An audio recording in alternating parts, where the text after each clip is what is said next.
Friends, சில சமயங்களில் பார்த்தீங்கன்னா வீட்டில் நான்வெஜ்ஜோட அளவு கம்மியாக இருக்கும். மட்டனோ சிக்கனோ அளவு கம்மியாக இருக்கும். நிறைய பேருக்கு ஒரு விருந்து மாதிரி சமைக்க வேண்டியது இருக்கும். அந்த மாதிரி சமயத்தில் யூஸ் ஆகக்கூடிய ஒரு சூப்பரான ரெசிபி தான் இன்றைக்கி பார்க்க போகிறோம். இன்றைக்கி நம்ம ரிலாக்ஸ் ரெசிபீஸில் மட்டன் தஹாரி ரைஸ் எப்படி பண்ணுறது அப்படின்னு சொல்லிட்டு பார்க்கலாம். நீங்கள் சேனலுக்கு புதுசுனா மறக்காமல் சப்ஸ்கிரைப் பண்ணிக்கோங்க. இன்றைக்கி பார்த்தீங்கன்னா மட்டன் பீசஸ் ஒரு 5-6 பீஸ் இருக்குது. சின்ன சின்ன பீஸாக இருக்குது. அதோட 1/2 கிலோ அளவுக்கு ரைஸ் 5 பேருக்கு சமைக்கிற மாதிரி சமைக்க போகிறோம். முதல்ல ஒரு 2 டேபிள் ஸ்பூன் எண்ணெய் சேர்த்துக்கலாம். எண்ணெய் சூடானாக்கில் பட்டை, கிராம்பு, ஏலக்காய் இது 3 போட்டு தாளிச்சுக்கணும். பிரியாணி இலைய தேவையில்லை. ஒரு 1/2 டீஸ்பூன் ஜாய்ஜீரா சேர்த்துக்கலாம். 2 வெங்காயம், சின்ன வெங்காயமாக இருந்ததுனால 2 வெங்காயம். இதுக்கு வெங்காயம் அதிகமாக தேவைப்படாது. இதை ஸ்லைஸ் பண்ணி சேர்த்துக்கலாம். வெங்காயம் வதங்கி வரட்டும்.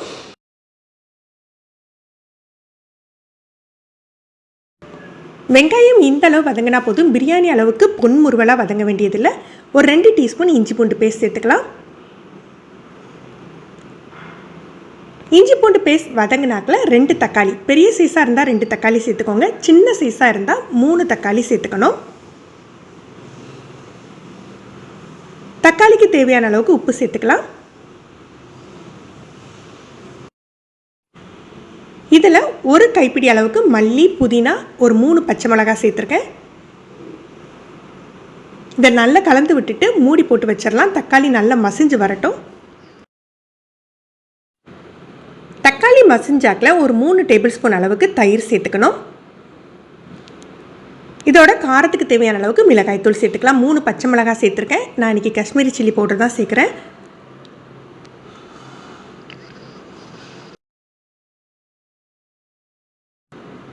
இப்போ நம்ம க்ளீன் பண்ணி வச்சுருக்க மட்டன் பீசஸ் சேர்த்துக்கலாம். மட்டன் பீஸெல்லாம் சேர்த்துட்டு ஒரு நிமிஷம் இந்த மசாலாவில் வதக்கி விட்டுறலாம்.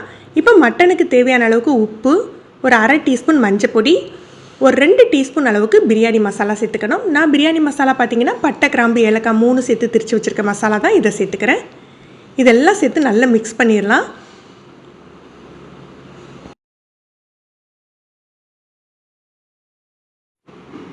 ஒரு 1/2 கப் அளவுக்கு தண்ணி சேர்த்துக்கலாம். தண்ணி சேர்த்துட்டு மீடியம் ஃப்ளேமில் ஒரு 12 நிமிஷம் நான் வேக வச்சுக்க போகிறேன்.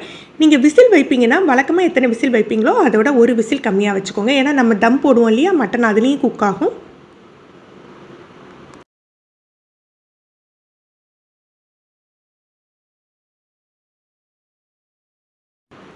ஒரு 5 பெரிய உருளைக்கிழங்கு எடுத்திருக்கேன்.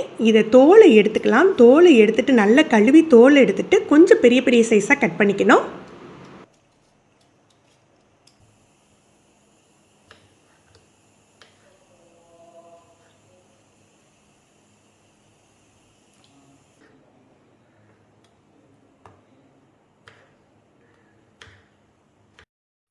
இப்போ கொஞ்சமாக எண்ணெய் விட்டுட்டு உருளைக்கிழங்கெல்லாம் நம்ம பொரிச்சு எடுத்துக்க போகிறோம். மொத்தமாக பொரிக்கணும் இல்லை, கொஞ்சம் கொஞ்சமாக போட்டு பொரிச்சு எடுத்துக்கோங்க. நம்ம மட்டன் வேகிறதுக்குள்ளே உருளைக்கிழங்கு பொரிஞ்சு வந்துடும். உருளைக்கிழங்கு எப்படி பொரிக்கிறதுனா நம்ம சிப்ஸுக்கு பொரிக்கிற மாதிரி ரொம்ப மொறுமொறுன்னு கிறிஸ்பியாக பொரிக்கணும்னு அவசியம் இல்லை. வெளியில் கொஞ்சம் மொறுமொறுப்பாகி கலர் சேஞ்ச் ஆனாக்கில் எடுத்துடலாம். இதில் கொஞ்சமாக ஒரு 1/4 டீஸ்பூனுக்கும் குறைவாக ஒரு சிட்டிகை போல் உப்பு ஒரு டேஸ்ட்டுக்காக சேர்த்துக்கிறோம். இந்த அளவு பொரிஞ்சு வந்தாக்கில் நம்ம எடுத்துடலாம். இதே மாதிரி எல்லா உருளைக்கிழங்கையும் பொரிச்சு எடுத்து வச்சுக்கணும். ஒவ்வொரு தடவை உருளைக்கிழங்கு பீஸ் சேர்க்கலையே நம்ம உப்பு சேர்க்கணும் இல்லை. முதல்ல சேர்த்தது லைட்டாக அந்த எண்ணெயில் இருக்கும்.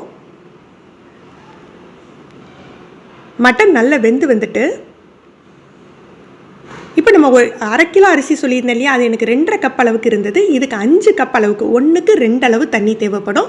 மட்டனில் 1 கப் தண்ணி இருந்ததுனால மீதி தண்ணி சேர்த்துக்கிறேன். 4 கப் அளவுக்கு தண்ணி சேர்த்துக்கிறேன். 1 கப் அரிசிக்கு 2 கப் அளவுக்கு தண்ணி. இப்போ நம்ம டேஸ்ட் பண்ணி பார்த்துட்டு உப்பு காரம்லாம் செக் பண்ணிவிட்டு சேர்த்துக்கலாம். நான் உப்பும் ஒரு 1/2 டீஸ்பூன் காஷ்மீரி சில்லி பவுடர் சேர்த்துக்கிறேன். இதோட பிரியாணி மசாலா கூட நீங்கள் ஒரு 1/2 டீஸ்பூன் சேர்த்துக்கலாம். எனக்கு போதுமான அளவாக இருந்தது. எலுமிச்சம்பழச்சாறு 1 டீஸ்பூன் சேர்த்துக்கணும். பிரியாணிக்கு இந்த மாதிரி ரைஸுக்கெல்லாம் பார்த்தீங்கன்னா நம்ம தயிர், தக்காளி சேர்த்தா கூட லெமன் ஜூஸ் 1 டீஸ்பூன் சேர்க்கணும்.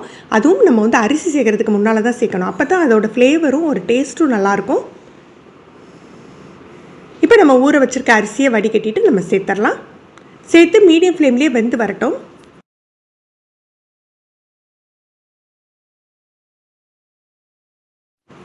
தம் போடுற ஸ்டேஜ் வந்துட்டு இந்த ஸ்டேஜில் பார்த்தீங்கன்னா நீங்கள் விருப்பப்பட்டீங்கன்னா மல்லி, புதினா, நெய்யெல்லாம் சேர்த்துக்கலாம். நான் இன்றைக்கி எதுவுமே சேர்க்கலை. எனக்கு எல்லாமே கரெக்டாக இருந்தது. நம்ம பொரிச்சு வச்சுருக்கோம் இல்லையா உருளைக்கிழங்கு, அதை பாதி அளவு சேர்த்து ரைஸோட முதல்ல மிக்ஸ் பண்ணி விட்டுறணும்.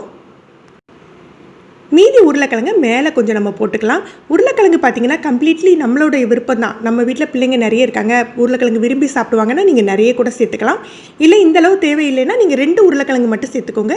இந்த ரைஸுக்கு மட்டன் உருளைக்கிழங்கு சேர்த்து தான் ஃப்ளேவர் கொடுக்கும்.